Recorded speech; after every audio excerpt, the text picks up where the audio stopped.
The Icons of Real Estate Podcast. Are you ready to learn the proven money-making secrets from top-producing icon agents? Ready to skyrocket your business? This podcast is for you. Tune in every week with your host, Tomasz Fonseca, and find out how to implement proven strategies to 10 times your business, from $3 million to $30 million in just 12 months. Brought to you by the Masters at Real Estate Marketing, Ardor SEO.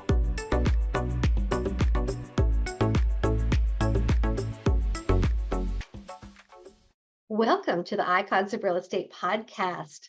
I'm your host, Patty Teal. Today's icon is Erik Hatch. Let me tell you a little bit about Erick. He is an entrepreneur, a public speaker, realtor, author, coach, and investor. Wow, he wears a lot of hats. He started Hatch Realty in 2014 and serves as its CEO. These days, his time and energy is spent casting vision, marketing the business, and leading and coaching people. The company transitioned to Real Broker LLC in August 2021. With Hatch Realty at the core, this partnership with a national brokerage allowed the team to continue taking care of clients while offering tools to better communicate in this tech-driven world. Boy, you do a lot of things, Erick. Welcome. Oh, it's so good to be here. Thanks so very much for the invite. I'm excited to dance. You are more than welcome. So what we usually do, Erick, is we start with our icons sharing their story. How did you get where you are today? It sounds like you've got quite a story. I know you had a different calling in the first part of your life, and then you've managed to incorporate it into what you're doing now, but I'll let you tell the story. Yeah, it's been a really fun journey. So I live in Fargo, North Dakota. Not many people live here, but I'm one of them that's proudly here, and called this home my entire life. Went to North Dakota State University in Fargo when I graduated. I felt a call to run from this place, but God wasn't done with me yet. And so I ended up working at my church that I was baptized and raised in. And so I went into the youth ministry and was doing some worship leading, some preaching, and that sort of as well. I did that almost for a decade. And it was such a great call, and I loved every last bit of it, but it was a really hard way to take care of my family. And also I'm an entrepreneur by trade. And so having 4,000 bosses at any given time is a little bit of a hardship. And so I felt called to real estate, jumped in 2011. My first year, I was a solopreneur, sold 52 houses my first year. I say that simply because it matters the market that you're in. And I had spent my entire life working on growing business and helping people in this community. And when I transitioned to a full-time businessman, all of a sudden I had more opportunities than I knew what to do with. And so those 52 homes all came from my own sphere of influence and came from referrals and came from open houses. So I got really intentional right away at building a strong SOI business. 2012, I started a team because that's what I thought you're supposed to do. I went from myself to 13 people by the end of the year. I had expanded to 2 markets across North Dakota outside of the one that I was in. And in 2013, everything came to a screeching halt and I crashed and burned. I got kicked out of my brokerage. My team fell apart 15 months after I had started it, and everybody left me except for 2 people.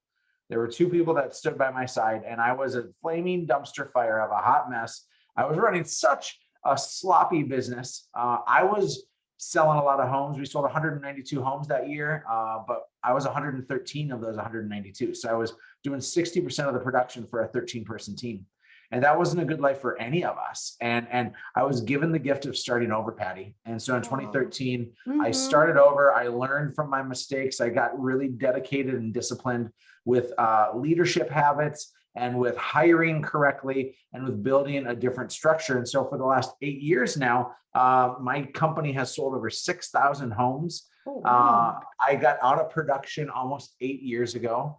But I have the privilege of coaching some of the top realtors in the country. Our real estate team sold 1,023 homes last year in little old Fargo, North Dakota, and a couple expansion markets.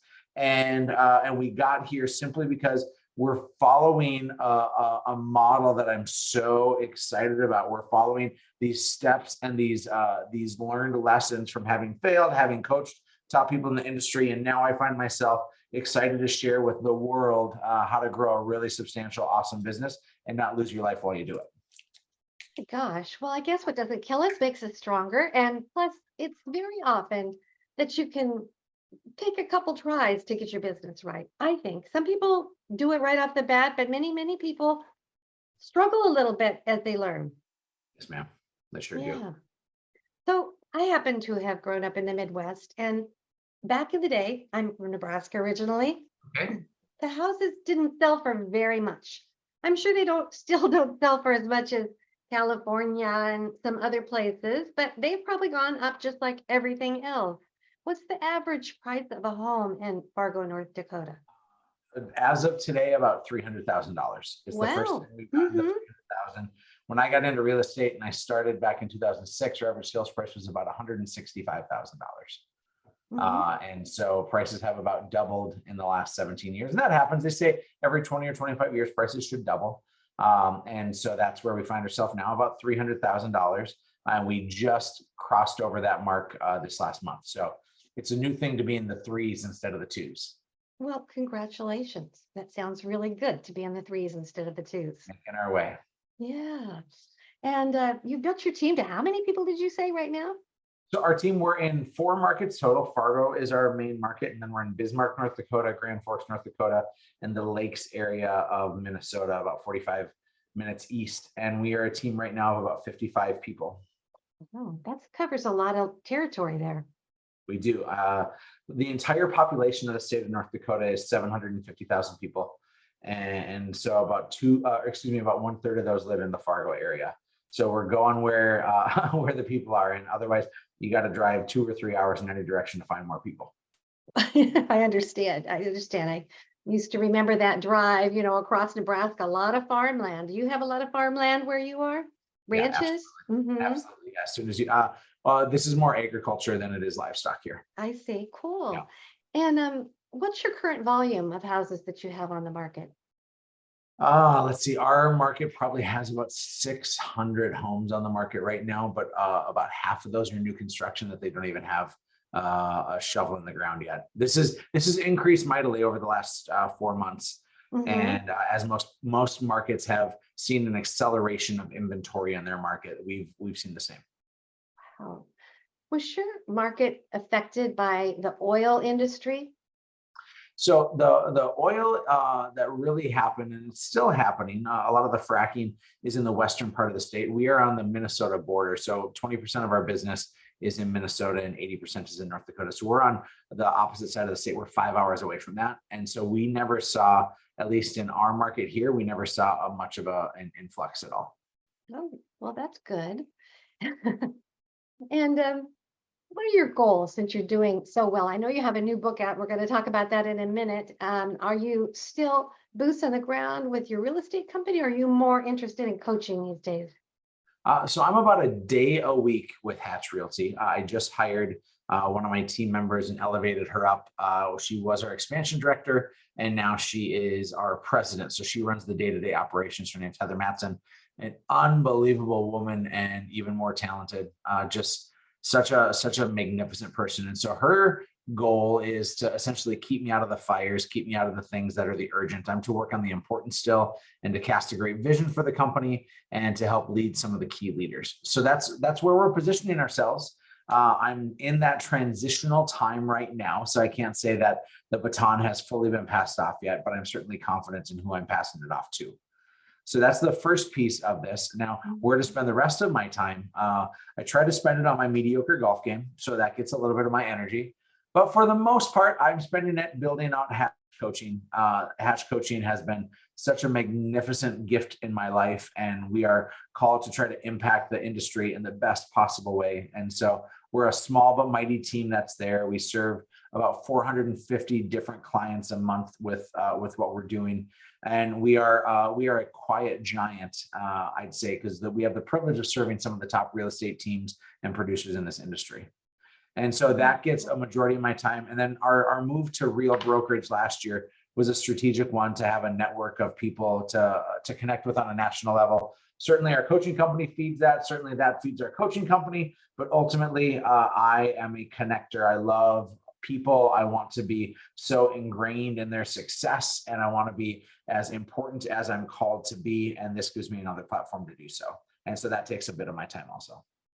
Well, absolutely. You're kind of living the dream life, I think, and you're getting more that direction all the time, having somebody else do the day-to-day work and you just doing what you love so much.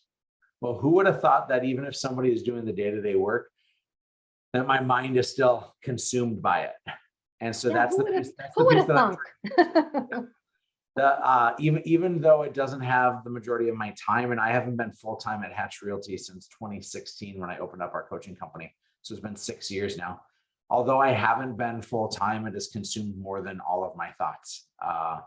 And I took a sabbatical. I took 30 days off from Hatch Realty a couple of months ago. And that was only when I could completely unplug from the numbers and the emails and the day-to-day actions in which I felt like I wasn't glued to the business. And so that day will come. It may be years from now, it may be months from now, but that day will come when I am completely transitioned out of that business, because I have such a tremendous group of people that I can call my team there. Well, it sounds like you are a true creative. And so you may be doing or aiming to do what you really love, which is being that visionary force. It's my favorite seat to be on the bus, is a visionary, a vision caster, just to spend that energy helping people to realize what's possible and to create things out of chaos, really. Wow, that's beautiful. And now the very important subject, we want to talk about your brand new book that is available right now. It is, yeah. If you go to hatchcoaching.com, you'll see this wonderful book called The Perfect Real Estate Agent Blueprint. My partner, Robbie Trefethrin, and I wrote this book. It's essentially the story of Hatch Realty, but it's the story of our coaching clients as well. And we believe that there is a different model, a better model than what has been written. I think the Bible for building a real estate team and a real estate business came from Gary Keller and Jay Papasan when they wrote the Millionaire Real Estate Agent book. And it was a guidebook for so many people, myself included. I'm a former Keller Williams agent. I have nothing but love and respect for that organization. And Jay and Gary are as talented as it comes. That book was written 20 years ago now or so. And I feel like we've learned some lessons along the way, whether it be technology or changing economies. But I think that there's a better structure and a better model in which to build your team. In 2012, 10 years ago, I started my real estate team, and I did what I thought I was supposed to do, and that was hire a bunch of agents. And this is the mentality that somebody has when they want to be successful. They say, I'm going to bring on a bunch of agents, and I'm going to give them these deals that I'm not touching or that I purchased, and they're going to convert them. And if we use a 50-50 commission split, Patty, they're going to get half the money and I'm going to get half the money. So I'm going to get 5 quality at-bats for that agent. They're going to get 25,000. I'm going to get 25,000. I'm just going to hire a bunch of those people, and they're each going to be worth 25,000 bucks, 50,000 bucks, whatever it may be. And we think that's the math that works. But we work in an industry in which 87% of people fail. And the reason why they fail, I'm going to go back to the 5, is because to bring somebody into a full-time commission job is irresponsible.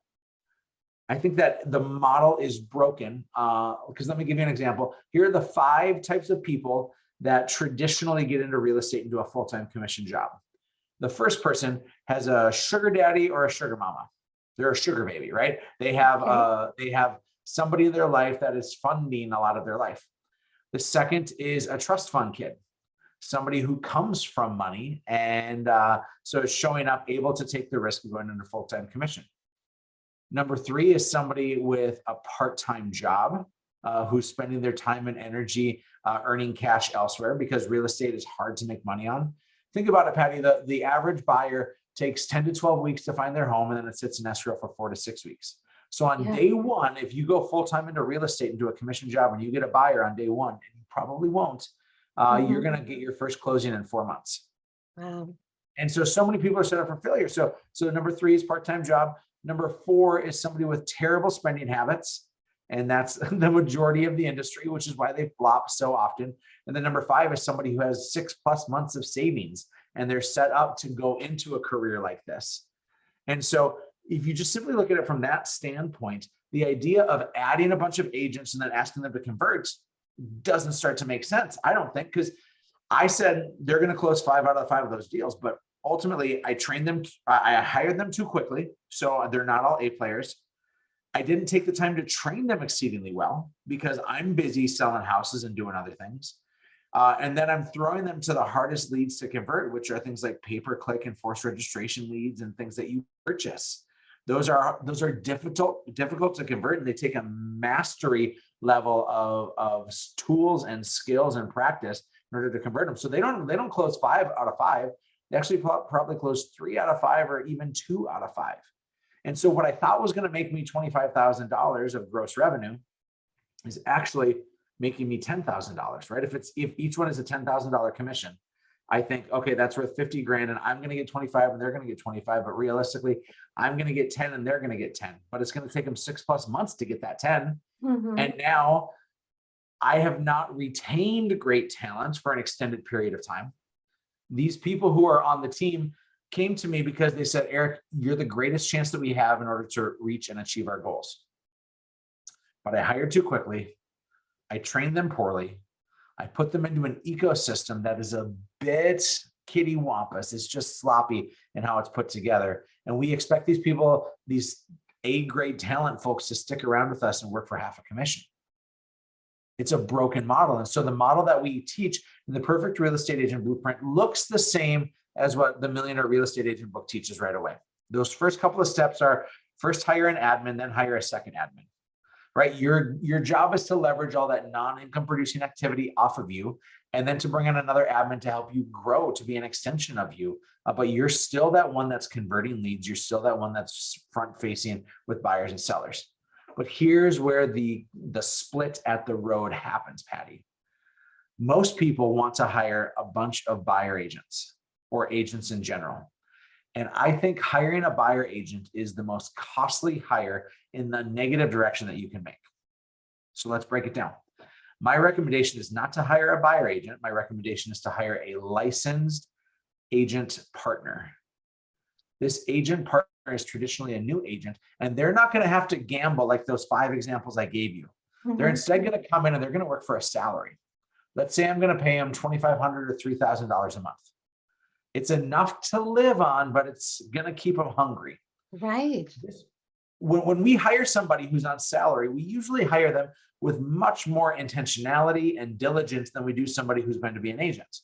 And then we train them exceedingly more because we think that's going to cost us more, when actually the agents who are poorly trained are costing us far more than the admin and the licensed agents that we're hiring and putting on salary.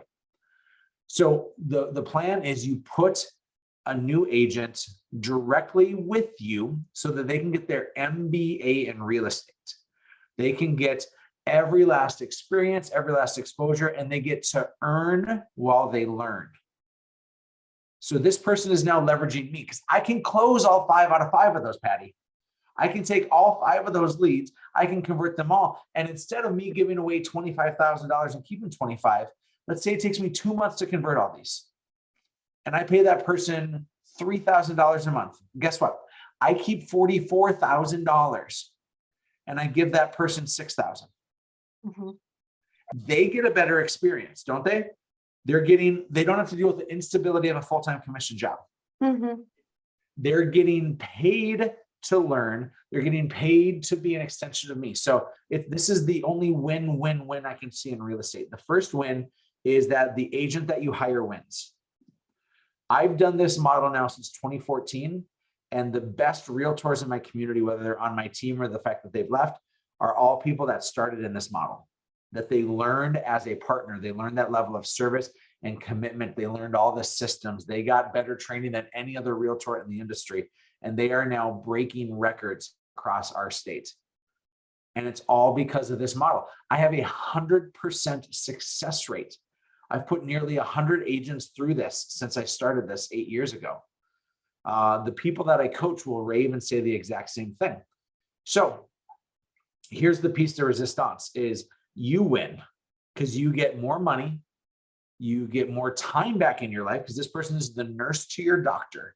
They're this direct extension of you. They win because they get better training. They get a better onboarding experience. And then we subscribe to the philosophy that is foundational in our world, that everything is earned and nothing is given. So they have to earn their seat to get those 5 at-bats.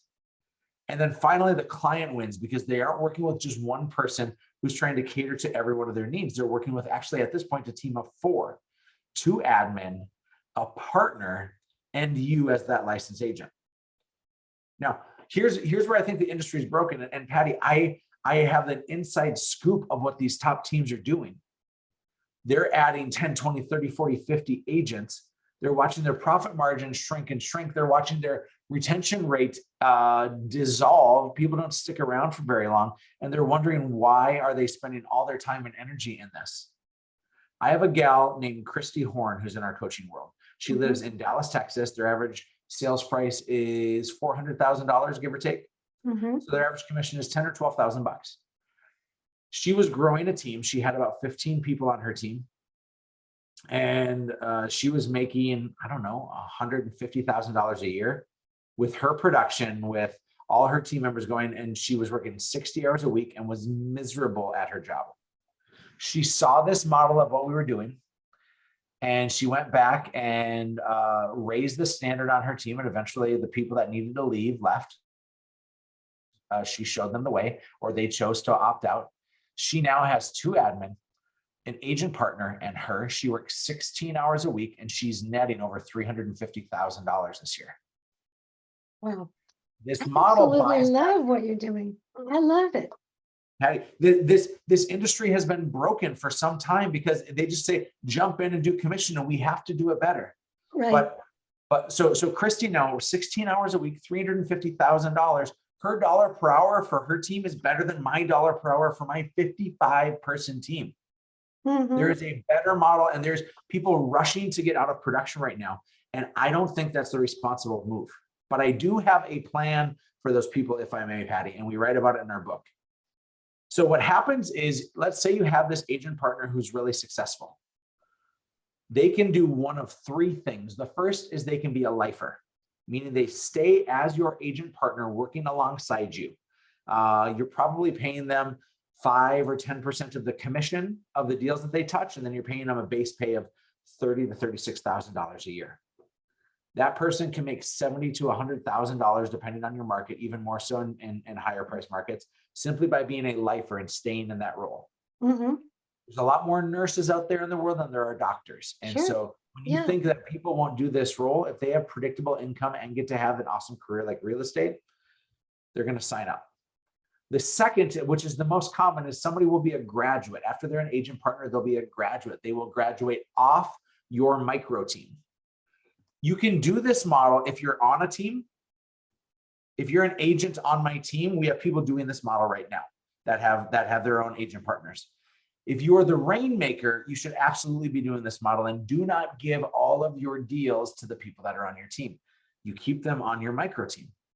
But people can graduate off my micro team onto my mega team, and then they can choose to do this model as well. They will earn that right, and they will be better trained and better seasoned than any other realtor you will ever bring up.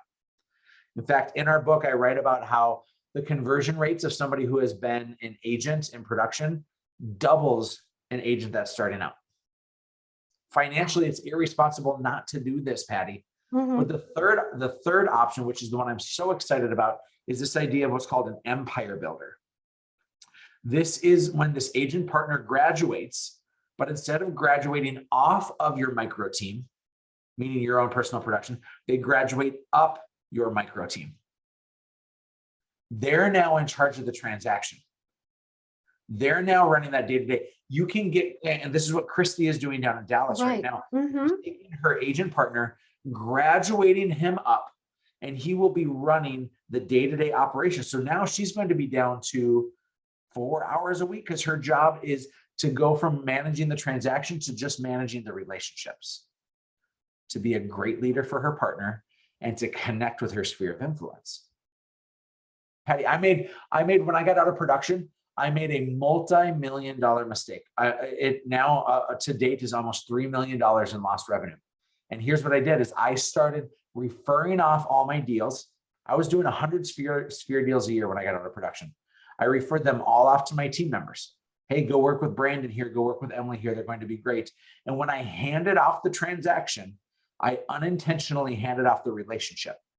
And so I watch on the hot sheet now and I see, oh man, my buddy from college just listed his house with Mark. And I gave Mark that referral 8 years ago, but Mark's not on my team anymore.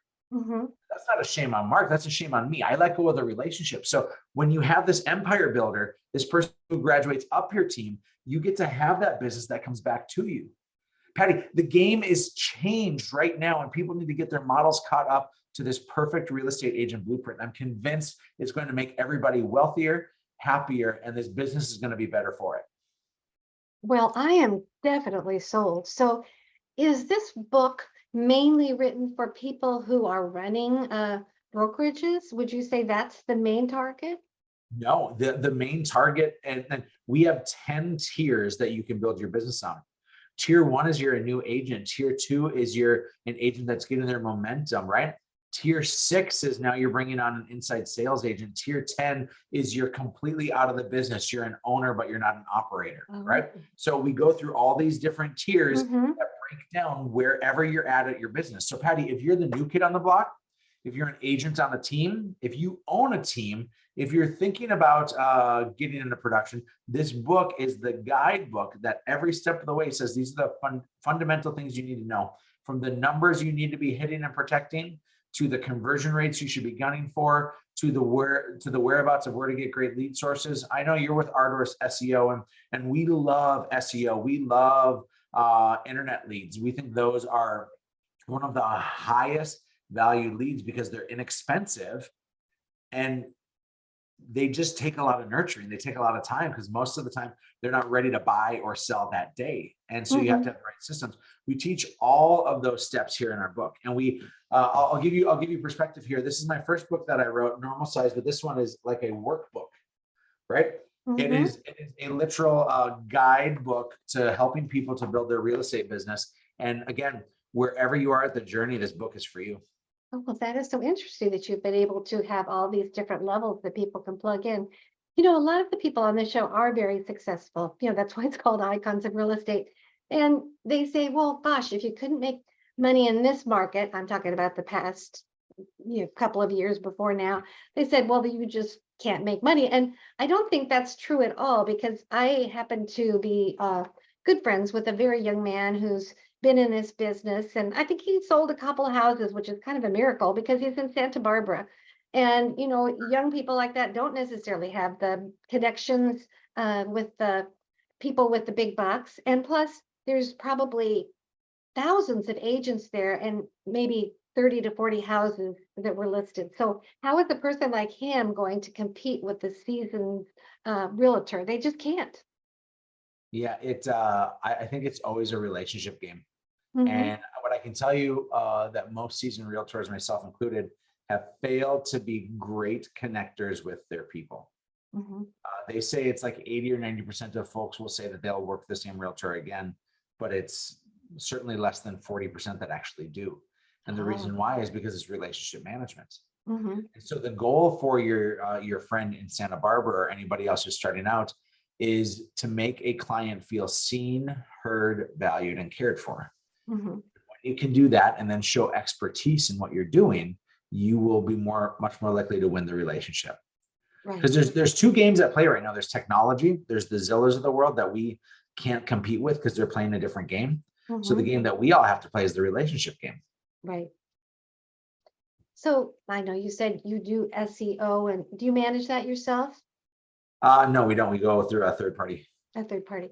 Yeah. And then there's also, in addition to there's, the relationship. There's so many different ways to bring in leads. What would you say is most important? Are they all equal?